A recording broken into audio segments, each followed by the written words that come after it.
Hey, thanks, Rob. Hey, thanks, John. Appreciate the time. Hey, coming off a bye week, could you have expected you guys to kind of, have a performance like that? No, I mean, coming off a bye week, you're rested. Got an extra couple days to prepare. So I would say no, I didn't expect that. But this is the NFL, and any given Sunday, you can go out there and not execute. They get paid too, so it's a tough one. Do you feel like guys are asking, the hard self-scout type questions, kind of looking themselves in the mirror after something like that? I think so. I mean, we come to week with a game plan, and we got to execute at a high level each and every week. That's what's asked of us as players. So, I mean, if it takes it to a personal level, individual guys looking at their performances and how they're doing, and if they're doing their job at a high level, that's what it takes. But I think at this point in time, at this point of the year, that is what's going to have to happen. Guys got to really lock in and look at themselves in the mirror and see if they're executing at a high level. Thanks, Tom. Cam Justice is next.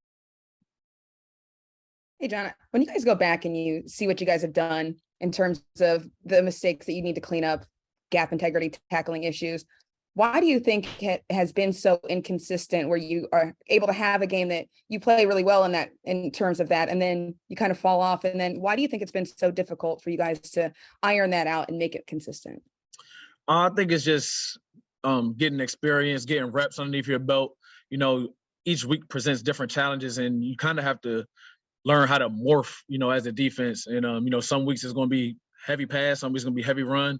Obviously, we put some stuff out there on tape that's going to keep popping up. So I think, each week you have to learn how to morph and adjust. And I think, we haven't really hit that point where we can understand that fully. And, if we don't, it's going to keep happening. So I think we just got to learn how to adapt to what's happening throughout the game, at halftime, make adjustments. And, it might take a guy that's not necessarily a run stopper to become a run stopper. It might take a guy that's not necessarily in pass coverage to have the drop in coverage. That's the nature of the game. So I think until then, we're going to keep having these problems. And do you think that there's been maybe you or other guys really stepping up in terms of making this locker room a good place culturally, even through the tough times? Yeah, I mean, I think we're still hanging in tight. There hasn't been any, bickering, anything like that. But I think it's, definitely you got to look ourselves in the mirror as a group and right the ship and get this thing going. We're running out of time. I think we're past the midway point now, so it's time to step it up. Thanks, Cam. Scott Petrick, go ahead. Hey, John, when you talk about needing to morph and adjust, probably your best games on defense were against division opponents. Do you think maybe that's wise because you've seen those teams before and it's not a new team? 100%. Division games are always tough, always, familiar opponents. And like you said, we usually do play well in those games.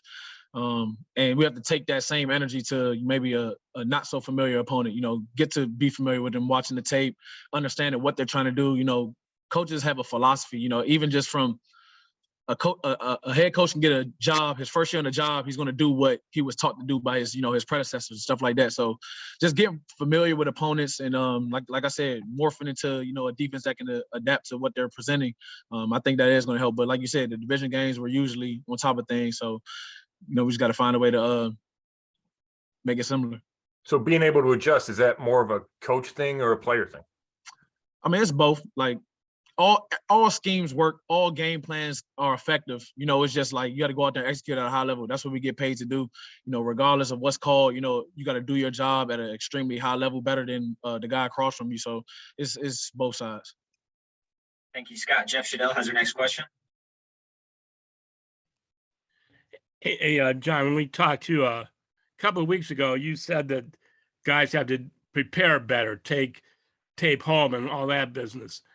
Do you think that it seemed like your message got through, but maybe not this week? What do you think was the difference?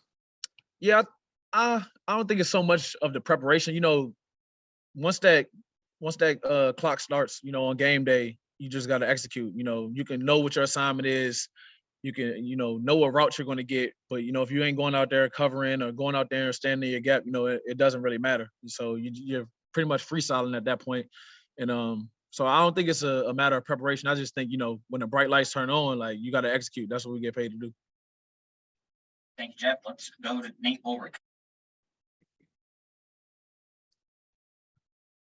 Hey, John, just trying to kind of follow up on some of the stuff you've been saying. Like, you know, the Chargers didn't have a highly ranked rushing attack entering that game.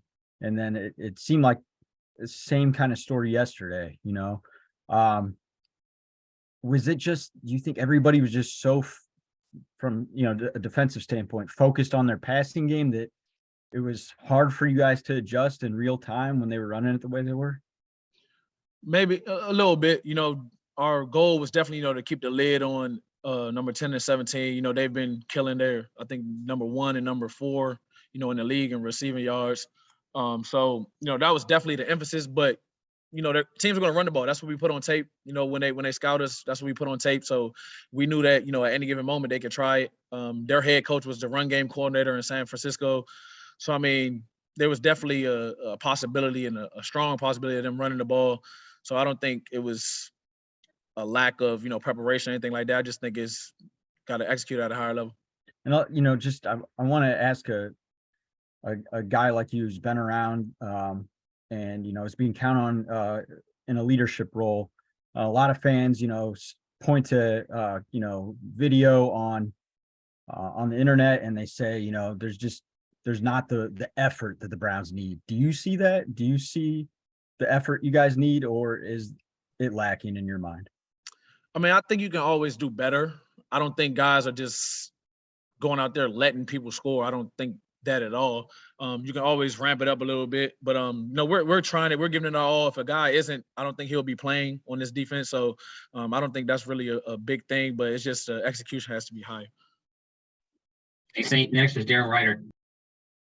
Yeah, John, you guys have, you know, so much talent on your side of the football, and you don't really seem to have many, you don't seem to have any, you know, personality problems and stuff like that kind of eat away at a team internally. But I guess just how surprised and disappointed are you that side of the ball seems to have had the most trouble this season? Yeah, I wouldn't say I'm surprised.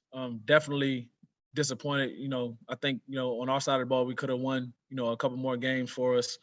And but yeah, I'm not surprised. I mean, you turn on the tape and there's obvious mistakes. There's obvious, you know, not executing at a high level. I keep saying at a high level because that's what it takes in this league. It's not like, you know, guys are just stinking it up, but, you know, we need more. We got to be better.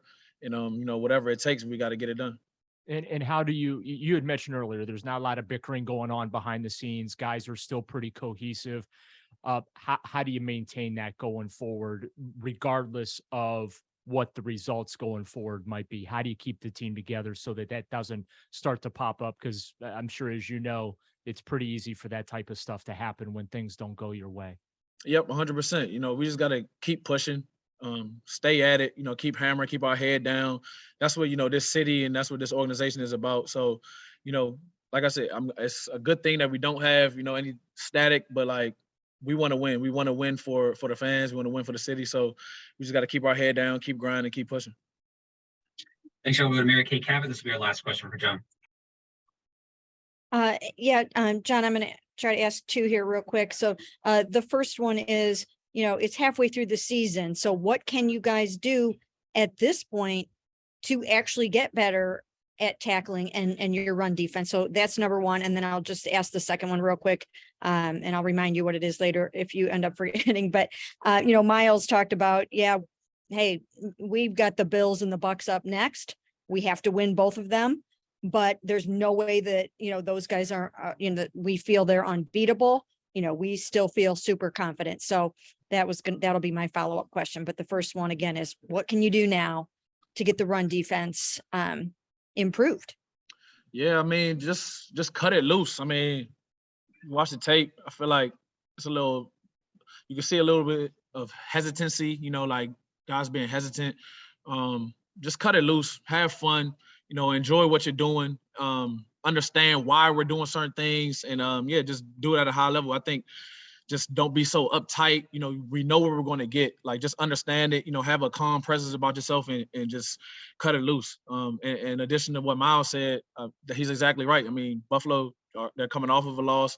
You know, we're going to have their best shot. They're a good team. It's going to be a super duper challenge, and we're on the road. But like you said, they're not unbeatable. I think if we don't beat ourselves, we give ourselves a chance. So we just got to go out there and do it. And like I said, just cut it loose, have fun. You know, at this point, you know, it's not really much to lose. You know, you just got to go out there, have fun, and, you know, look up at the scoreboard and see what happens.